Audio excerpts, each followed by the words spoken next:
मैंने उसी दिन कहा था, कहीं कल को कोई आदमी विजिटर पास लेके आए,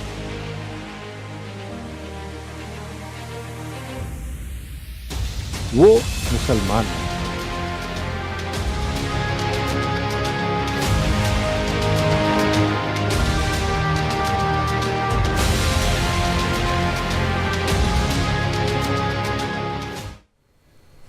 नमस्कार, सुदर्शन न्यूज में आपका स्वागत है। मैं हूं मुकेश कुमार और आप देख रहे हैं जवाब तो चाहिए। जवाब तो चाहिए में आज हम बात करेंगे संसद पर हुए हमले की गंभीरता को हिंदू मुस्लिम के चश्मे से देखने की राजनीति की। इस हमले के तार कहां और किस किस व्यक्ति से जुड़े हैं, इसकी जांच एजेंसियां कर रही हैं। और जब हमारी एजेंसियां जांच करती है तो दूध का दूध और पानी का पानी हो जाता है। जांच के अपडेट्स हम आपको यहां पर अभी नहीं बताएंगे, लेकिन हमारी वेबसाइट पर आपको अपडेट्स के साथ खबरें भी मिल जाएंगी। आज हम हमले के शामिल अपराधियों के बैकग्राउंड, उनकी आइडियोलॉजी, गिरफ्तारी के दौरान और गिरफ्तारी के बाद लगाए गए नारे, उनके बोले गए बोल और फिर उनके समर्थन और विरोध में आए नेताओं के बयान का विश्लेषण करेंगे और कड़ियों को जोड़ते हुए आपको समझाएंगे कि इस हमले की कहानी क्या है, इसकी स्क्रिप्टिंग किसने की है, स्क्रिप्टिंग की लाल स्याही कलम में किसने डाली है। क्या हमले की यह कहानी केवल उन 6 आरोपियों के आसपास शुरू होती है और वहीं पर खत्म हो जाती है? ये सभी आरोपी एक टूल किट मात्र हैं और इन आरोपियों को टूल के रूप में इस्तेमाल करने वाला कोई और ही है। यह खबर सबको पता है कि हमले का मास्टरमाइंड ललित झा ने हमले से पहले रेकी भी कराई थी, लेकिन यह रेकी केवल संसद भवन के बाहर की गई थी, क्योंकि संसद भवन के भीतर दर्शक दीर्घा में जाने की परमिशन इस सत्र से पहले नहीं थी। तो आखिर संसद भवन के भीतर दर्शक दीर्घा की रेकी किए बिना आरोपी संसद के भीतर घुस गए या किसी संसद सदस्य या किसी स्टाफ ने इसकी जानकारी उन्हें दी? दर्शक दीर्घा की ऊंचाई 6 फीट के आसपास है, वहां से लोकसभा के भीतर कूदा जा सकता है। यह महत्वपूर्ण जानकारी क्या आरोपियों को पहले से थी या वो बिना इस जानकारी के ही इस लंका में कूद गए थे? यदि जानकारी उन्हें थी तो फिर यह जानकारी उसे किसने दी? यह भी एक जांच का विषय होना चाहिए। राजद के सांसद मनोज झा पहले ही अंदेशा जता चुके थे कि संसद के दर्शक दीर्घा से हमला हो सकता है। क्या यह मात्र संयोग है या कुछ और? थोड़ी देर के लिए यदि इस हमले को आतंक के एंगल से देखना छोड़ दें और यदि राजनीति के एंगल से इसे देखें तो पूरा मामला विपक्ष की साजिश नजर आती है। मनोज झा का दर्शक दीर्घा से हमले का अंदेशा जताना, आरोपियों का विपक्ष के एजेंडे वाला जय भीम जय मीम का नारा देना, बेरोजगारी के नारे लगाना और मणिपुर की बात करना और फिर ललन सिंह का आरोपी के मुसलमान होने वाला बयान देना और फिर आखिर में हमले की तारीख, इन सभी कड़ियों को अगर आप जोड़ेंगे तो साफ लगेगा कि यह हमला विपक्ष के टूल किट का एक प्रोडक्ट मात्र है। एक बात और, असीम सरोदे जो आरोपी के वकील के रूप में अब सामने आया है, उसका संबंध तीस्ता सीतलवार से है। भारत जोड़ो यात्रा में यह शामिल रहा है और मजलिस फेलोशिप से इसने वुमेन राइट्स पे फेलोशिप किया हुआ है। यह सब बताता है कि सारा कियाधारा उसी टूल किट गैंग का है। संसद की सुरक्षा में चूक से इनकार नहीं किया जा सकता। यह चूक गंभीर है और इस लिहाज से विपक्ष का भी धन्यवाद होना चाहिए कि बिना किसी नुकसान के उसने सरकार और संसद की सुरक्षा में लोगों की आंखें खोल दी। आज अपने प्रोग्राम में हम चर्चा करेंगे कि क्या संसद पर हुआ हमला विपक्ष की टूल किट का हिस्सा है? क्या यह हमला अपने एजेंडे को जनता के सामने रखने भर के लिए था जो फुस हो गया? और सबसे अहम यह कि यदि यह विपक्ष के टूल किट का प्रोडक्ट नहीं था तो फिर इस हमले की साजिश किसने रची? करेंगे चर्चा और चर्चा के लिए हमारे साथ कुछ मेहमान होंगे, उनसे परिचय करवाएंगे। लेकिन उससे पहले एक छोटी सी रिपोर्ट देखते हैं। रिपोर्ट के बाद मेहमानों से परिचय और कुछ लोगों ने जो प्रतिक्रियाएं दी है उन प्रतिक्रियाओं को भी सुनाएंगे। कुछ ट्वीट्स आए हैं और कुछ प्रतिक्रियाएं अभी भी लगातार आ रही है, उन प्रतिक्रियाओं को भी दिखाएंगे। प्रोग्राम के दौरान भी जो प्रतिक्रियाएं आएंगी वो भी मैं आपको सुनवाएंगे। लेकिन पहले देखते हैं एक छोटी सी रिपोर्ट।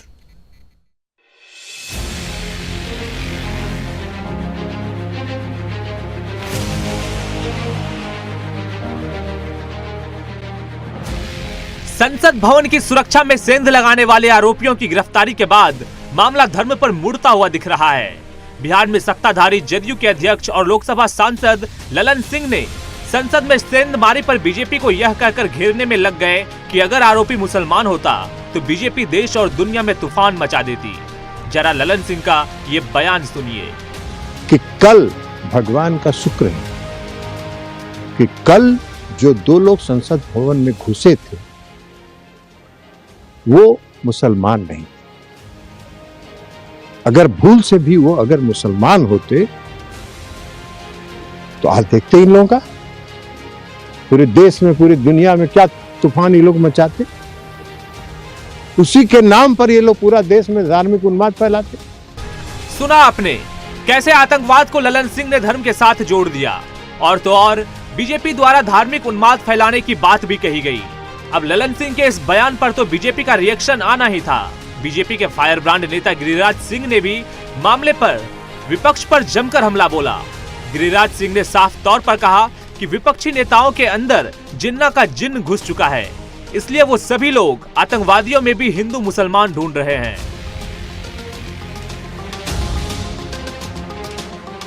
इससे पहले भी गिरिराज सिंह ने हमला बोलते हुए कहा था कि जांच पूरी होने के बाद गृह मंत्री सारे सवालों का जवाब ताल ठोक कर देंगे। आपको बता दें, संसद सुरक्षा चूक मामले में कई तार जुड़ते हुए दिख रहे हैं। हाल ही में एजेंसियों द्वारा यह भी बात निकलकर सामने आई कि आरोपियों के कनेक्शन विदेश से भी जुड़े हो सकते हैं। आपको बता दें कि संसद सुरक्षा चूक को लेकर राज्यसभा सांसद मनोज झा को कुछ अनहोनी होने का अंदेशा पहले ही लग गया था। मैं आपको एक छोटी घटना बताऊंगा। जिस दिन विमेन रिजर्वेशन बिल पास हो रहा था, जिंदाबाद जिंदाबाद मोदी जी जिंदाबाद के नारे लग रहे थे। मैंने उसी दिन कहा था कहीं कल को कोई आदमी विजिटर पास लेके आए, मुर्दाबाद के नारे लगाए या कुछ फेंक दे।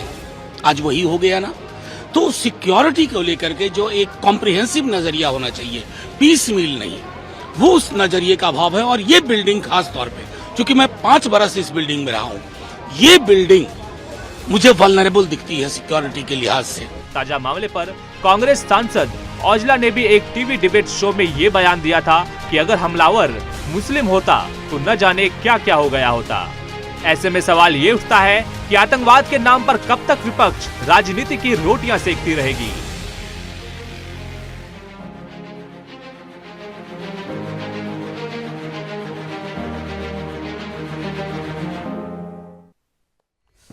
करेंगे चर्चा, और चर्चा को आगे बढ़ाने के लिए हमारे साथ 4 मेहमान जुड़ गए। उनसे मैं आपका परिचय करा दूं। मधु मुकुल त्रिपाठी, वरिष्ठ अधिवक्ता और इस तरह के मामलों पर विशेष जानकारी रखने वाले। इसके अलावा विनीत जिंदल, ये भी अधिवक्ता है, इनसे भी करेंगे। ये भी हिंदुवादी मुद्दे पर अच्छी समझ रखते हैं। सुमित मल्होत्रा टीएमसी लीडर हैं, टीएमसी के प्रवक्ता के तौर पे हमारे साथ हैं। आशीष मिश्रा कांग्रेस के प्रवक्ता के तौर पे हमारे साथ हैं। सभी मेहमानों का स्वागत है। और चर्चा की शुरुआत मैं मधु मुकुल त्रिपाठी जी से करना चाहूँगा। मधु जी, एक जो चीज़ें आई है, ये 3 दिन से ये सारी चीज़ें चल रही है। हमला के पीछे कौन है, एजेंसियां कौन है, इसके पीछे साजिशकर्ता कौन है, पुलिस जांच कर रही है। हम उस जांच के भीतर नहीं जा सकते, लेकिन जिन कड़ियों को हम जोड़ने की कोशिश कर रहे हैं और जिन नेताओं के बयान आए हैं, उन्होंने क्या कहा कि अगर ये मुसलमान होता, मुझे वो चीज़ें याद आ गई जब यूपीए के काल में जो गृह मंत्री थे पी चिदम्बरम जी भगवा आतंकवाद को एस्टैब्लिश करने में लगे हुए थे। क्या आपको नहीं लगता कि जिस तरीके से ये चीज़ें हो रही है, वो जो बातें चल रही थी कि हर एक आतंकवाद जो है, हर एक आतंकवादी जो है वो मुसलमान ही क्यों होता है, उस नैरेटिव के काउंटर नैरेटिव खड़ा करने की ये कोशिश की गई है इस हमले से, और हिंदू को आतंकवाद बताने की कोशिश की गई है। दूसरी बात, ये तो एक मसला हुआ जो कि आप काउंटर खड़ा कर रहे हैं, एक नैरेटिव पेश करने की कोशिश कर रहे हैं। दूसरी बात ये कि क्या जिस तरीके से हमला हुआ, जिस तरीके से रेकी की गई और अंदर की बात बाहर आई, जैसे दर्शक दीर्घा से कूदने वाली बात है, दर्शक दीर्घा की ऊंचाई वाली बात है, क्या आपको लगता है कि जब अंदर कोई गया नहीं रेकी करने के लिए, तो जो आरोपी है, जिसने हमला किया, जो हमलावर है, उसको इसकी इतनी जानकारी कहां से आई कि दर्शक दीर्घा से आप कूद सकते हैं सीधा लोकसभा में? क्या आपको नहीं लगता कि ये कॉन्स्पिरेसी जो है, इसमें कहीं ना कहीं विपक्ष का एजेंडा छुपा हुआ है? क्या आपको नहीं लगता है? ये सवाल मेरा जितने हमारे पैनलिस्ट हैं सभी से, क्या आपको नहीं लगता कि ये जो एजेंडा पेश करने की कोशिश की गई है, जो नैरेटिव पेश करने की कोशिश की गई है, ये विपक्ष की नैरेटिव है, ये कांग्रेस की नैरेटिव लगती है, ये इंडी गठबंधन की नैरेटिव लगती है? देखिए मुकेश जी, बहुत बढ़िया प्रश्न आपने किया है। हम लोग विधि व्यवसाय से जुड़े हैं जी, तो हम लोग किसी भी क्राइम को जब देखते हैं या कोई भी क्रिमिनल लॉयर देखता है तो 3 चीजों पर ध्यान देता है जी, मेंस रिया, एक्टस रियस और डिफेंस। अब आप देखें इन लोगों की सारी कार्य प्रणाली पर पहले हम जाते हैं कि एक व्यक्ति बगैर सूचना के दर्शक दीर्घा से कैसे कूद सकता है, उसको पता ना हो कि 6 फीट की है, वो हम कूद सकते हैं। दूसरा, आप देखें कि एक व्यक्ति जो बाहर होता है सारे मोबाइल ले जाता है और नष्ट कर देता है। सोचिएगा जरा, सारे मोबाइल जो एविडेंस के रूप में आते हैं, जो उनकी पोल खोल सकते हैं, उनको ले जाकर के नष्ट कर देता है और फिर आकर सरेंडर करता है, पकड़ा नहीं जाता, सरेंडर करता है। फिर दूसरी बात, मनोज झा का बयान, उनके वकील का तिस्ता स्टील वार्ड से जुड़ना, मैं तो सरप्राइज हूं। मैं बयान देख रहा था, ये राहुल गांधी लगता है उसने ठेका ले लिया है कांग्रेस को खत्म कर देने का, उसका बयान और ललन सिंह का बयान, ममता का बयान, ये सारी चीजें बताती हैं कि ये लोग फ्रस्ट्रेशन में जा रहे हैं, फ्रस्ट्रेशन में जी रहे हैं कि इन लोगों की चल नहीं रही है, ये नेस्त नाबूद हो रहे हैं, जनता इनको नकार रही है। तो कैसे अपने फ्रस्ट्रेशन को खत्म करके एक काउंटर नैरेटिव को जाकर इस्टेब्लिश करें, उसके तहत इन्होंने निसंदेह ये पार्टियां जो विपक्षी पार्टियां हैं, इन्होंने कंस्पायर किया, उनको सपोर्ट किया और सपोर्ट करने के बाद बिल्कुल आपका ऑडियो आपका फ्रीज हो रहा है, मुझे लग रहा है कि नेटवर्क की कुछ समस्या है, नेटवर्क की कुछ समस्या है, आएंगे फिर से बाद में। जी जी हाँ जी, आ रही, बात पूरी कीजिए, बात पूरी कीजिए। देखिए मुकेश जी, आप सोचें लार्जर कॉन्स्पिरेसी नजर आती है, बिल्कुल लार्जर कॉन्स्पिरेसी का एक अंग है। आपने बिल्कुल सही कहा कि वो लोग केवल टूल किट के एक इंस्ट्रूमेंट्स हैं, बिल्कुल जो पकड़े गए हैं वो इंस्ट्रूमेंट्स हैं, उसके जो कर्ता धर्ता है, मास्टरमाइंड है, वो चिल्ला रहे हैं। अब आप बिल्कुल, मुझे लगता है कि जो आरोपी हैं उसको भी ये नहीं पता होगा कि हमें डायरेक्ट कौन कर रहा है, क्योंकि ये इस तरीके की जब साजिश होती है तो उसमें जो ऑपरेट करता है उसे कुछ ज्यादा जानकारी नहीं दी जाती है, क्योंकि पता होता है कि जो ऑपरेट कर रहा है वो पकड़ा जाएगा और इन्वेस्टिगेशन होगा और उससे बातें खुल सकती है, इसलिए उनके पास कोई ज्यादा जानकारी नहीं होती। इसीलिए हैंडलर ने डायरेक्शन दिया ललित को, उसने अपने सारे मोबाइल, इन सबके मोबाइल लेकर बिल्कुल कर दिया। अब सोचिए, लार्जर कॉन्स्पिरेसी, वो मोबाइल ले जाकर के नष्ट कर देना, जिससे जो हैंडलर्स हैं उन तक हमारी एजेंसियां ना पहुंच पाए। और दूसरा, अब उसका आप देखें, अगर मैं कोई चीज कहता हूं, अगर कोई आदमी व्यथित नहीं है तो क्यों चिल्लाएगा? राहुल गांधी चिल्ला रहा है, ममता चिल्ला रही है, मनोज झा चिल्ला रहा है, ललन सिंह चिल्ला रहे हैं, क्यों भाई? अगर इन्वेस्टिगेशन एजेंसी इन्वेस्टिगेशन कर रही है, हाँ, अब पार्लियामेंट ब्रिज के राहुल चिल्ला रहा है। एक मिनट 13 दिसंबर 2001 में मेरी जानकारी में कांग्रेस का शासन था। क्या कांग्रेस ने आत्महत्या कर लिया? वो तो आतंकवादी अटैक था, वहां लोग मारे गए। क्या उसमें कांग्रेस ने आत्महत्या कर लिया क्या? अरे इनको शर्म नहीं आती कि जो नेशनल इंटरेस्ट की चीजें हैं उसमें राजनीति करते हैं। बिल्कुल। अब राजनीति की बात आई है तो हमारे पास दो जो है लोग हैं जो पॉलिटिकल पार्टी से, कांग्रेस के और टीएमसी के लीडर हैं, और इन दोनों का नाम आ रहा है। इसमें मैं सुमित जी के पास पहले जाऊंगा। सुमित जी, जो आरोपी है उसकी तस्वीर जो है आपके नेताओं के साथ है, आपके एमएलए के साथ है, आपके जो एमपी हैं उसके साथ उसका संबंध बताया जा रहा है। खैर मैं इस पर नहीं जाऊँगा, फोटो किसी का भी किसी के साथ हो सकता है, उससे कोई आरोपी नहीं ठहराता, मैं इस पर नहीं जाऊँगा, ये छोटी बात है। लेकिन जो नैरेटिव सेट करने की कोशिश की जा रही है, मैं उस पर, जो कि अभी मधु मुकुल त्रिपाठी जी ने भी साफ किया उसको, मैं उस पर जानना चाहूँगा, क्या ये कहना कि अगर मुसलमान होता, ये इतना हाइपोथेटिकल होकर के सोचने की क्या जरूरत है? क्या आप सेट करना चाहते हैं? अगर ऐसा नहीं हुआ तो ये बोल करके आप सेट कर रहे हैं ना, ये करने की जरूरत क्यों पड़ रही है? क्यों इंडी गठबंधन को ये लग रहा है कि जिस पर्पस के लिए किया गया था वो पूरा नहीं हो रहा, अब इसको आगे बढ़ाओ, और उसके लिए सारी चीजें एक के बाद एक बोलते जा रहे लोग? सुमित जी, यही सवाल आशीष जी मैं आपसे भी करूंगा, इसलिए आप भी इसका जो जवाब है वो तैयार रखें। जी सुमित जी। मुकेश भाई देखिए, हम लोग जवाब तो सिंपल है, सीधा है, पूरी जनता जान रही, सब कुछ जान रही है, सब जने देख रहे हैं, ऐसा नहीं कि वो चीज छिपी हुई है। आज अभी हमारे अधिवक्ता साहब वरिष्ठ त्रिपाठी जी भी बात कर रहे थे, बहुत अच्छी बात लगी कि उन्होंने शुरुआत से ही विपक्ष के नेताओं को नकारना चालू कर दिया। हर चीज में विपक्ष के नेता राहुल गांधी, ममता बनर्जी, नीतीश कुमार और सभी का नाम उन्होंने लिए। थोड़ा अच्छा लगा कि एक अभी लग रहा था कि अधिवक्ता तो कम पर भारतीय जनता पार्टी के प्रवक्ता साहब बोल रहे थे, मुझे भी अच्छा लगा। तो मैं थोड़ा सा इन्हें कहना चाहूंगा, मैं हमसे बुजुर्ग है बहुत, हमें हमसे बुजुर्ग हैं, बहुत अच्छी बात है, सुप्रीम कोर्ट के भी लॉयर है। नहीं, आपसे बुजुर्ग नहीं है, आपसे जरा अनुभवी हैं।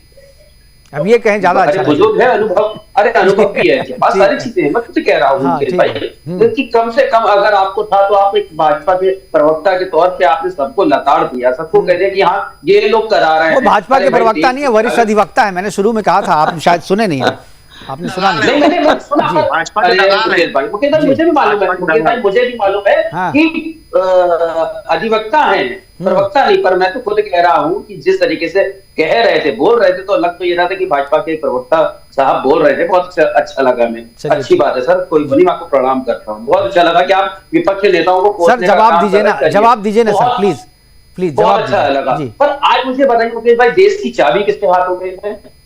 दो जनों के हाथ में, माननीय प्रधानमंत्री, माननीय गृह मंत्री। कहाँ चूक हुई, कहाँ है देश का चौकीदार, कहाँ है साहब? भाई साहब चूक हुई, उसकी जांच हो रही है। मैंने कहा कि चूक पे हम लोग चर्चा नहीं करेंगे, क्योंकि चूक सबने, गृह मंत्री ने भी माना ना, गृह मंत्री ने भी मीडिया के सामने माना कि चूक हुई है, जांच चल रही है, जो भी दोषी होगा बख्शा नहीं जाएगा। चूक पे बात नहीं करें। मैं कहूँ कि इस हमले के जरिए जो नैरेटिव सेट करने की कोशिश की रही है, मैं उस पर बात कर रहा हूँ। सरकार किसकी है? केंद्र में सरकार किसकी है? अरे किसी की सरकार है, अगर आप दोषी है तो सरकार ने तो मान लिया ना गलती हुई है। कौन कह रहा है कि चूक हुई है? मान लिया सरकार ने। आप आगे बढ़िए ना। आप लोग जो कह रहे हैं, आप लोग जो कह रहे हैं अभी हरदीप पुरी, चल मैं समझ गया आप क्या बोलेंगे। मैं जी आशीष जी के पास जाऊंगा, ठीक है मैं समझ गया। सुमित जी आप बोलना नहीं चाह रहे, जो सवाल मैं आपके हिस्से की बात बोल रहा था, अपने हिस्से की बात बोलिए। आशीष जी बोलना चाह रहे हैं, आशीष जी। सबसे पहले तो मैं आपके चैनल के माध्यम से आज बहुत सारी चीजों को उजागर करना चाहूंगा, और मेरे टीएमसी के प्रवक्ता भाई का मैंने समय छीन लिया है। सुमित भाई थोड़ा सा संयम रखिएगा। ये हमारे जो अधिवक्ता है सुप्रीम कोर्ट के तथाकथित मधु मुकुल त्रिपाठी जी, आप कहाँ इनको अधिवक्ता बोल रहे हो? इनको सीधा कहना चाहिए, वरिष्ठ है बिल्कुल सम्मान करते, लेकिन जब किसी राजनीतिक दल का कोई दलाली करने लग जाए तो उसको सीधा दलाल कहना चाहिए। देखिए मैं पर्सनल अटैक, देखिए आशीष जी, आशीष जी मैं पर्सनल अटैक अपने ये पर्सनल अटैक नहीं करता हूँ, मैं इसको अलाउ नहीं करूंगा। आप इस तरीके की बात नहीं कर सकते। मैं पर्सनल अटैक हमारे प्रोग्राम में नहीं होता। आप ये शब्द आप वापस लीजिए, ये शब्द प्लीज। चल सर तमीज से बात कर। एक मिनट मधु मुकुल जी मैं कर रहा हूँ, मधु मुकुल जी मैं बोल रहा हूँ, प्लीज प्लीज आशीष जी ये चीज नहीं चलेगी, पर्सनल अटैक नहीं चलेगा। बात आप वापस लीजिए, सुनिए ये बात नहीं चलेगी। आप इस तरीके से बात नहीं कर सकते हमारे डिबेट में। मुकेश जी एक विपक्षी दल के सबसे बड़े नेता को राहुल कहता है, ये कहता है, ममता कहती है, ये क्या है? इतने बड़े हो गए क्या ये? हाँ वही नहीं है, मैं बड़ा हूँ। अरे आप होगे, बेटी बेटे की शादी होती है ना, जाके वाजपेयी दरबार पे ना कार्ड लेके लाइन लगाते हो। वो लाइन नहीं लगाता मैं किसी के पास, वो तू कर भाई आशीष जी मैं आप लोग पर्सनल अटैक कर लेंगे, दर्शक देख रहे हैं आपको। आशीष मैं फोटो अपलोड करूंगा। अच्छा आशीष मिश्रा जी आप कर देना फोटो अपलोड। लेकिन जो सवाल मैंने पूछा, अभी आपके नेता पे, आपकी पार्टी पे हरदीप पुरी जो कि मंत्री है केंद्र में, उन्होंने आरोप लगाया कि जो हमलावर हैं उनकी विचारधारा कांग्रेस की विचारधारा है, कांग्रेस की विचारधारा वाले लोग जो है वो हमलावर हैं। और यही बात मैं भी कर रहा हूं। आप बताएं, इसका जवाब दीजिए ना, क्योंकि वो आपके एजेंडे को बिल्कुल प्रचारित करते दिख रहे हैं। जी मेरे नेता का अपमान हुआ, हाँ मैंने उसका जवाब दिया। अब मैं अभी ये हरदीप पुरी का सुन लीजिए। हाँ हरदीप पुरी जी ने जो कहा, मैं कहता हूं कि यदि कोई भी लोकतंत्र में चुना हुआ प्रतिनिधि अगर ये बात कहता है कि बेरोजगारी का मसला है या ऐसे नौजवान भटके हैं, इन्होंने ये काम किया है, तो मैं आपको एक चीज कहता हूँ, इसका एक ही वजह है, भारत के चुने हुए प्रधानमंत्री का 9.5 सालों में एक भी प्रेस वार्ता न करना, और जहां पे एक तरफा आप चुनाव में आओगे, आप भाषण दोगे, निकल जाओगे, दूसरा बच्चा मन की बात करना, तो जनता की बात कब होगी? ये बात तो उन्होंने प्रेस कॉन्फ्रेंस नहीं की है, तो जनता को तो उनको सजा देनी चाहिए थी इसकी। तो चिढ़ आपको क्यों हो रही? जनता तो लगातार उन्हें चुनाव जितवा रही है। लोकतंत्र में सारी चीजें होती हैं कि भाई आपके काम से जनता खुश है या नहीं, जनता खुश है ना आपके काम से। सुनिए ना वही बता रहा हूँ। दुख हमें होना चाहिए कि हमें प्रेस कॉन्फ्रेंस में नहीं बुला रहे हैं, आप क्यों छाती पीट रहे हैं? नहीं सर, मुकेश जी, जहां तक मुझे याद हो रहा है, मैंने आपके साथ में ही डिबेट किया था। आपने मुझे कहा था भगत सिंह को ब्रिटिश गवर्नमेंट की कोई हुकूमत रिवॉल्वर रखने की इजाजत नहीं देती थी, ना लाइसेंस देती थी। आज के आंदोलनकारी क्या करेंगे आप बताइए मुझे? क्या करेंगे भाई? तभी देश आजाद नहीं था आपका, तभी हम और आप सब लड़ाई लड़ रहे थे। तो आप उस समय अभी आजाद देश में आप क्या बिना लाइसेंस के हथियार लेके घूमेंगे यार? वो अलाउ कर देंगी सरकार, ये कहना चाह रहे हैं आप? आप क्या कह रहे हैं? समझ में नहीं आ रहा आप क्या कहना है, साफ साफ कीजिए। भगत सिंह की बात करके आप उलझा रहे हैं लोगों को। मैंने उस दिन बात कही, वीर सावरकर के मुद्दे पे डिबेट हो रही थी, तो आपने कहा कि भगत सिंह को रिवॉल्वर रखने का अधिकार नहीं दिया। आज वही स्थिति आ गई है। हिटलर है ना, हिटलर किस मौत मरा था आपको पता है? हिटलर को किसी ने मारा नहीं था, हिटलर खुद से खुद को मारा था।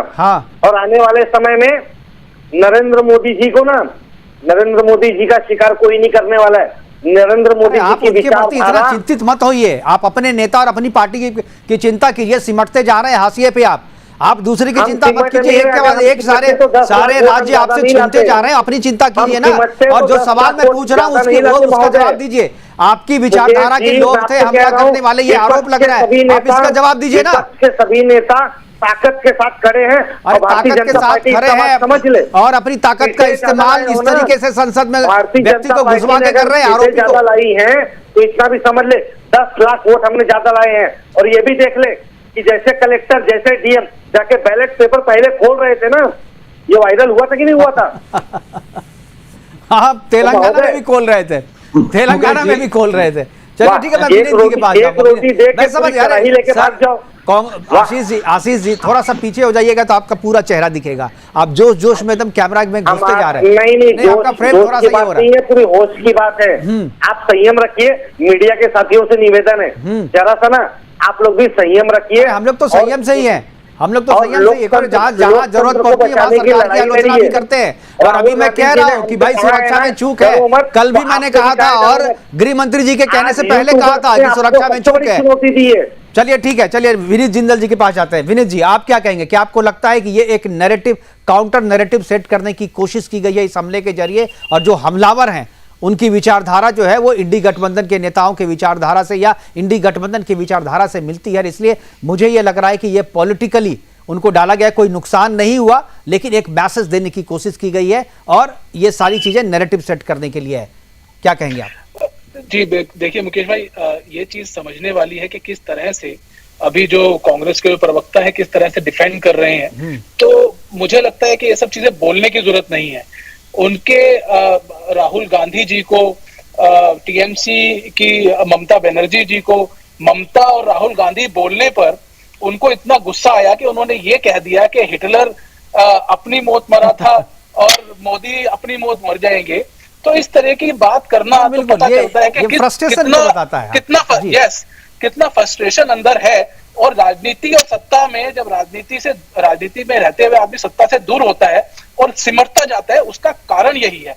कांग्रेस का बड़ा स्पेसिफिक मोटिव हो गया है, वो अपनी राजनीति के लिए देश की सुरक्षा, देश के प्रधानमंत्री, देश की अच्छाई, विदेशों में जाके जो व्यक्ति हमारे देश के बारे में, हमारे देश के प्रधानमंत्री के बारे में, आप देश में हैं, आप देश में बोलिए ना, आपकी बात को कोई सुनने वाला नहीं है यहाँ। बिल्कुल, आपकी बात को यहाँ कोई सुनने वाला नहीं बचा। और जो नैरेटिव की हम यहाँ बात कर रहे हैं, देखिए बिल्कुल सही बात है, सुरक्षा में चूक हुई और इस बात को सरकार ने भी माना है और इस बात को आप भी यहाँ टीवी चैनल में मान रहे हैं, हम सभी। बिल्कुल, और आठ लोग सस्पेंड कर दिए गए, कार्रवाई चल रही है, 8 लोग सस्पेंड कर दिए। कार्रवाई जो चल रही है वो कार्रवाई देखिए, आप यूएपीए के अंदर केस जो है लॉन्च किया गया। और सबसे बड़ी बात यह है कि क्या ये बात, जो तरीका अपनाया गया, आप ये कहने के एक नैरेटिव ये बनाया जा रहा है कि वो लोग तो बेचारे बेरोजगार थे, वो लोग तो बेचारे भीम समर्थक जो कहते हैं वो थे, और बहुत दबे कुचले वर्ग के लोग हैं, वो जाके वहां पे प्रदर्शन करना चाहते हैं, अपनी बात कहना चाहते हैं। अरे भारतीय जनता पार्टी कहाँ जाएगी?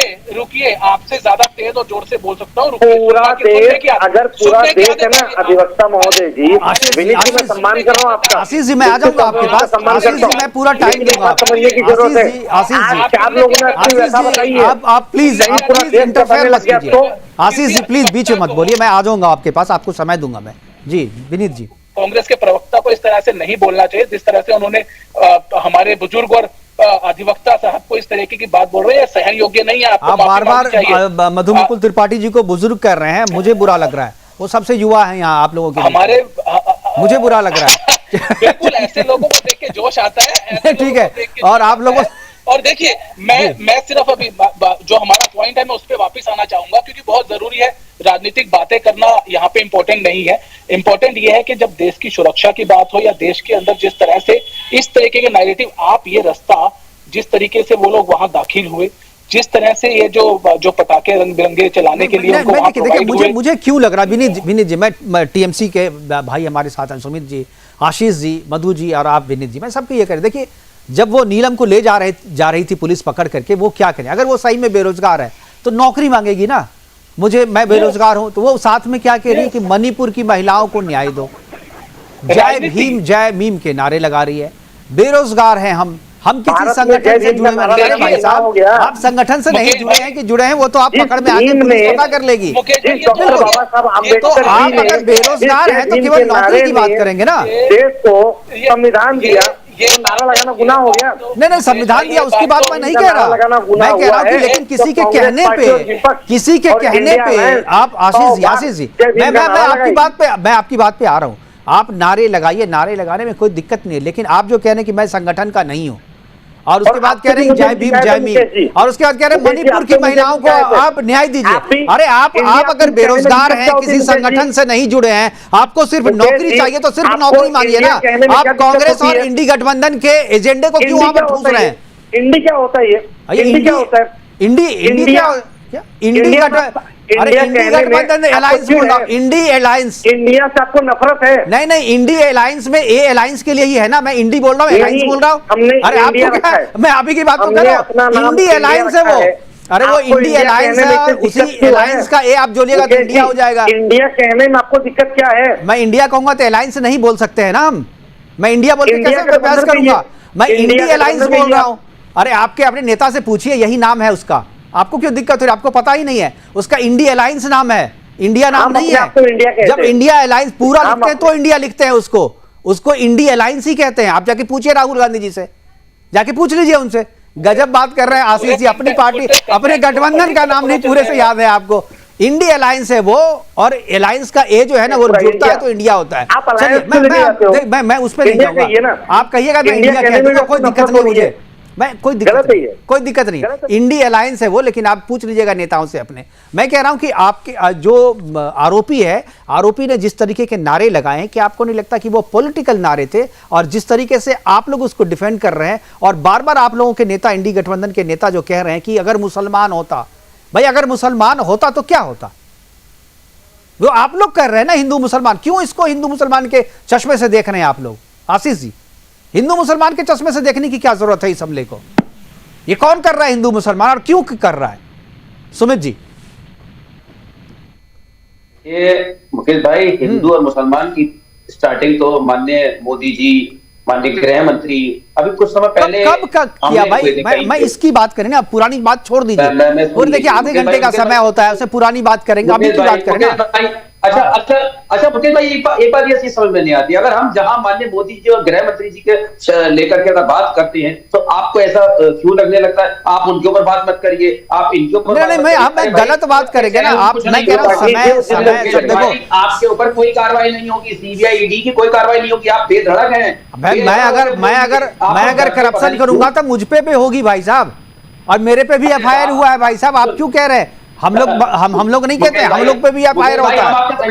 हाँ, आप बेधड़क बोलिए। मैं जो पूछ रहा हूँ उसका तो जवाब दे दीजिए। सर आप लोग हिंदू मुसलमान क्यों कर रहे हैं इसमें मुसलमान ही हमलावर होना चाहिए, ये क्यों आप बोल रहे हैं? भाई दो नेता आपने बोल दिया अभी, राजीव रंजन सिंह और ललन सिंह जो है आपके जेडीयू के नेता, वो कह रहे हैं आपके जो नीतीश कुमार की पार्टी के सांसद है। मुसलमान तो माननीय गृह मंत्री भारतीय जनता पार्टी करे पड़ी है, कुछ बीजेपी कब करे, एक भी बयान बताइए, नहीं एक इंसिडेंस बताइए, इंसिडेंस बताइए, बयान बताइए।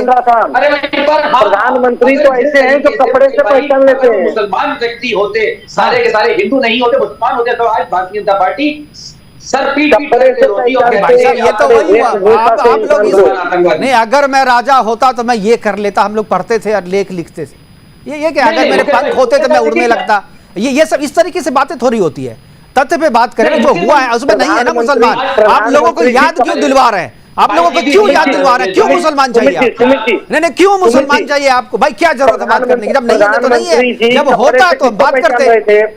प्रधानमंत्री जी कपड़े से किसको पहचान रहे थे? किसको पहचान? आप बताइए मुकेश जी, आप बताइए। मोदी जी और गृह मंत्री जी जवाब भाई तो उसमें गलत क्या है? नहीं, अगर कपड़े से किसी की पहचान है तो गलत क्या है भाई? पंडितों की पहचान भी जो है वो कपड़े से होती है, शिखा से होती है, गेरुआ वस्त्र से होती है, क्या दिक्कत होनी चाहिए? क्या नियत से पहचान किसकी होनी चाहिए? नियत से पहचान सबकी होनी चाहिए, सबकी पहचान नियत से होती है। आप मुझे चलिए, आप लोग की बात कर रहे हैं। मधु मुकुल जी बहुत देर से हाथ उठा करके बैठे हुए, जरा मधु जी के पास चलते हैं। मधु जी बोलिए। दो विषय मैं रखना चाहूंगा जी। सम्मान उसका होता है जो राष्ट्र का सम्मान करे। वो व्यक्ति जो राष्ट्र के विषय में बकवास करता हो, प्रलाप करता हो, राष्ट्र का विरोध करता हो, वो सम्मान के योग्य नहीं है, चाहे वो कोई भी हो। दूसरी बात, वो मेरे से ज्यादा पढ़ा लिखा नहीं है। तीसरी बात, 60 वर्षों तक इनका शासन रहा है, इन्होंने बेरोजगारी तो खत्म ही कर दी। 60 वर्षों में मैं राजनीतिक नहीं होना चाहता था, मैं प्रिजम्पशन की बात कर रहा था कि लॉ में अगर कोई चीज होती है तो प्रिज्यूम किया जाता है, लेकिन इस व्यक्ति ने मेरे ऊपर पर्सनल अटैक किया कि मैं दलाल हूं, तो दलाल तो ये है, ये क्लियर हो गया कि प्रिजम्पशन क्या है। प्रिजम्पशन ये है जो चिल्ला रहा है। इस समय 2022 विधानसभा की तस्वीरें दिखा दूं आपको। आशीष जी मैं आ जाऊंगा आपके पास, दिखा दे भाई, दिखा दे। मैं बार चैम्बर से रिजिग्नेशन दोगे आप? मैं अगर किसी भी पार्टी में रिजाइन करूंगा, दिखा भाई तू, दिखा दे, मैं खुश हूं। आप रिजाइन करोगे? बिल्कुल, अब दिखा दे। चलो हो गया। अब मुझे भेज देना। अगर आपने नहीं भेजा, और अगर आपने नहीं भेजा तो अगर आपके पास तस्वीर गलत हुई तो आज ही मैं राजनीति छोड़ दूंगा।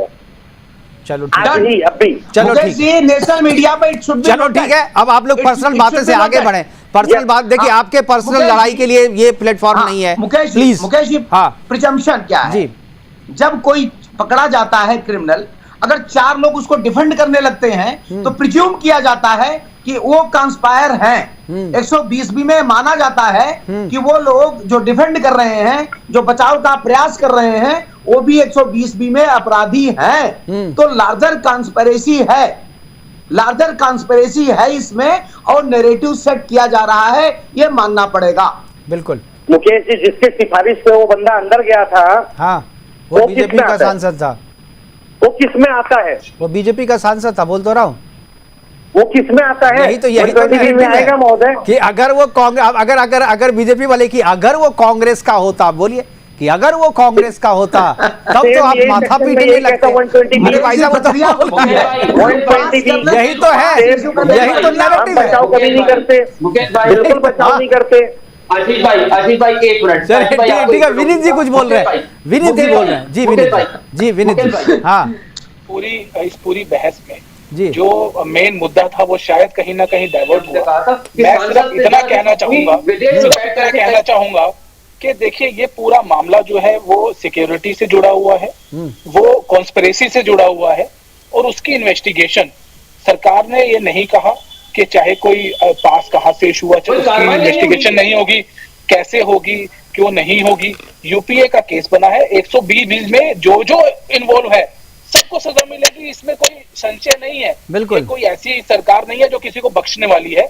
इस तरीके की चीजें चाहे वो किसी भी पार्टी का व्यक्ति हो, सपोर्ट नहीं करनी चाहिए। ये नहीं बीजेपी का प्लान है, उससे पहले कुछ नहीं होगा।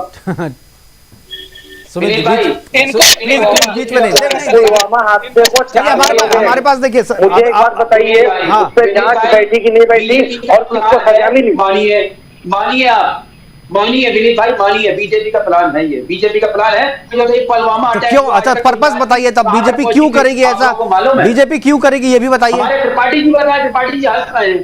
बीजेपी बाकी मुद्दों से ध्यान भटकाना चाहती है और कुछ नहीं है, बाकी मुद्दों से ध्यान भटकाने के लिए 3 राज्यों में इतनी प्रचंड जीत के बाद उसे इस हरकत की जरूरत पड़ी है। मुझे क्या सामान्य जनता जो दर्शक देख रहे होंगे, सुन रहे होंगे, उससे भी आपकी बात पे हंसी आ रही होगी। फिलहाल हमारे पास, चलिए ठीक है, मैं समझ गया आप लोग, ठीक है, विपक्ष के लोग, केंद्रीय गृह मंत्री अमित शाह जी को और नरेंद्र मोदी जी को सवाल जवाब करना चाहिए। भाई तो इन्होंने, गृह मंत्री जी ने तो बोल ही दिया ना कि जांच हो रही है, 15 से 20 दिनों में जांच की रिपोर्ट आ जाएगी, उसके बाद आप पूछेंगे। कहाँ बोले? अरे क्या बात बोल रहे हैं, मीडिया में बोला, उनका स्टेटमेंट आ गया, बयान मीडिया में बोले ना। हाँ, संसद भवन किससे बनाए, हजारों करोड़ रुपए किससे भाई संसद में जब रिपोर्ट आ जाएगी तो बोलेंगे ना, हवा में नहीं बोलेंगे ना, जैसे आप लोग हवा में बोल देते हैं। जब 20 दिनों के बाद रिपोर्ट आएगी तो संसद में बोलेंगे, आपके लिए जैसा कहेंगे वैसा बोल देंगे, आप चिंता मत कीजिए, चिंता मत कीजिए। और उसके बाद जब रिपोर्ट आएगी तो शायद आप बोलेंगे प्लीज मत बोलो। चलिए ठीक है सर, हमारे पास समय की कमी है, आप लोग जो है लाइन पे सब्जेक्ट पे नहीं बोलते, जो नैरेटिव सेट करने की कोशिश। जी 10 सेकंड, ठीक है, लीजिए। मैं जहाँ पे बैठा हूँ ना इस समय, हाँ, मैं ईश्वर की कसम खा के कहता हूँ, हाँ, मेरे जहाँ पे मैं बैठा हूँ यहाँ से 300 मीटर की दूरी पे हमारे यहाँ पे देश का नौजवान शहीद हुआ है। अफसोस है मुझे जी। संदीप मेजर उन्नीकृष्णन, मैं जिस बिल्डिंग में हूँ, हाँ, ठीक, मेरी बिल्डिंग के सब जानते हैं संदीप उन्नीकृष्णन, 8 से 10 बिल्डिंग छोड़ के बस। हाँ, मुंबई हमले का आरोपी, उस हमले के लिए जिम्मेदार कांग्रेस थी, सबको पता है। हमले के लिए जिम्मेदार कौन था भाई? उन्नीकृष्णन के बारे में कौन नहीं जानता है? और मुंबई हमले के बारे में किसने, कब हुआ था हमला, वो भी तो बताइए आप। हमले के लिए जिम्मेदार कौन था वो भी तो बताइए। बड़ा अफसोस है आपको। तो इस्तीफा किसने दिया था? देना ही पड़ेगा ना, देना ही पड़ेगा। चलिए, हमारे पास समय की कमी है, हमारे पास समय की कमी है, हमारे पास समय की कमी है। आप लोग जो सब सवाल पूछ रहे थे उस पर आप लोगों ने जवाब नहीं दिया, लेकिन फिर भी जनता जो सुन रही है वो बहुत ही बुद्धिमान जनता है हमारे देश की, और वो समझती होगी कि कौन क्या कर रहा है, कौन सब्जेक्ट के आसपास घूम रहा है और सीधे जवाब देना नहीं चाहता, और क्यों नहीं देना चाहता जनता खुद समझती है। हमारे साथ जुड़ने के लिए सुमित मेहरोत्रा जी आपका, मधु मुकुल त्रिपाठी जी आपका, आशीष मिश्रा जी आपका और विनीत जिंदल जी आपका बहुत बहुत धन्यवाद। आप जुड़े और अपनी अपनी बातें हमारे साथ साझा की। लेकिन एक चीज जो है, इस हमले की साजिश जिसने भी रची है वो तो जांच में पता चल जाएगा, लेकिन जांच उनकी भी होनी चाहिए जिन्होंने पास दिया। बात पे बिल्कुल कहना, चाहे बीजेपी के सांसद ने दिया या कांग्रेस के सांसद, जिसने भी पास इशू किया उसकी भी जांच होनी चाहिए। लेकिन साथ में जांच उसकी भी होनी चाहिए जिनको हमले से 3 महीने 4 महीने पहले ये पता चलता है और अंदेशा जताते हैं कि हो सकता है कि इसी गैलरी से कोई कूदे और कुछ फेंक भी दे। मैं मनोज झा की बात कर रहा हूं। मनोज झा हो सकता है, मैं ये नहीं कह रहा हूं कि भाई वो उसमें इन्वॉल्व है या नहीं है, लेकिन इतना बड़ा मामला है, संसद पे हमले का मामला है, 550 सांसदों के जीवन का मामला है, और इतने महत्वपूर्ण मामले में अगर एक तिनका भर भी अगर किसी पे शक हो तो उसकी भी जांच होनी चाहिए, और मनोज झा के दिमाग में ये चीजें कैसी आई इसकी भी जांच होनी चाहिए, उनसे भी पूछताछ होनी चाहिए। फिलहाल अभी के लिए इतना ही, दीजिए इजाजत, नमस्कार।